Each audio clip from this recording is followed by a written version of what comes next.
मोर्निम येथील लावणी सम्राज्ञी प्रमिला लोदगेकर सध्या दिल्लीतल्या भारत सरकारच्या सर्वोच्च शिखर संस्था असलेल्या राष्ट्रीय नाट्य विद्यालयातील मुलींना लावणीचे प्रशिक्षण देत असून या प्रमिला लोदगेकर यांच्याकडून देण्यात येणाऱ्या लावणी प्रशिक्षणामुळे महाराष्ट्राची लोककला पारंपरिक लावणी देशभरातील विविध राज्यात पोहोचणार आहे।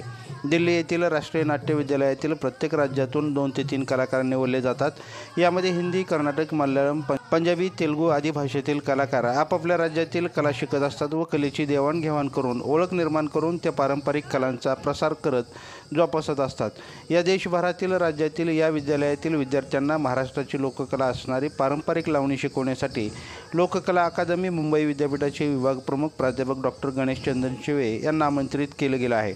त्याचबरोबर महाराष्ट्रातील लावणीसाठी मोर्निमच्या लावणी सम्राज्ञी प्रमिला लोदगेकर यांच्यासह सुखदा खैरे, विकास कोकाटे, सुभाष खरोडे या हार्मोनियम वादन इत्यादीचे प्रशिक्षण देणार आहेत।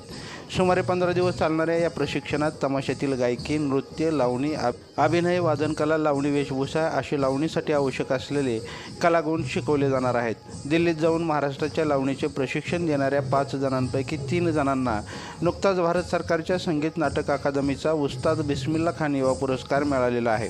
यात मोर्निमची लावणी सम्राज्ञी प्रमिला लोदगेकर यांचा समावेश आहे।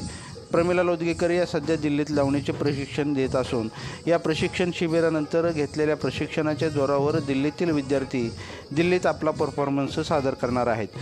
दिल्लीतील नाट्य विद्यालयातील विद्यार्थ्यांना लावणीचे मोर्निम कला केंद्रातील लावणी सम्राज्ञी प्रमिला लोदगेकर यांच्याकडून प्रशिक्षण दिले जात असल्याने महाराष्ट्रातील कलारसिकाकडून प्रमिला लोदगेकर यांचे कौतुक आणि अभिनंदन होत आहे। लाईव्ह महाराष्ट्र झोन न्यूजच्या यूट्यूब चॅनलला सबस्क्राईब करा, तसेच आमच्या फेसबुक पेजलाही फॉलो करा। पहले तो पैर पड़ने का था, पैर पड़ने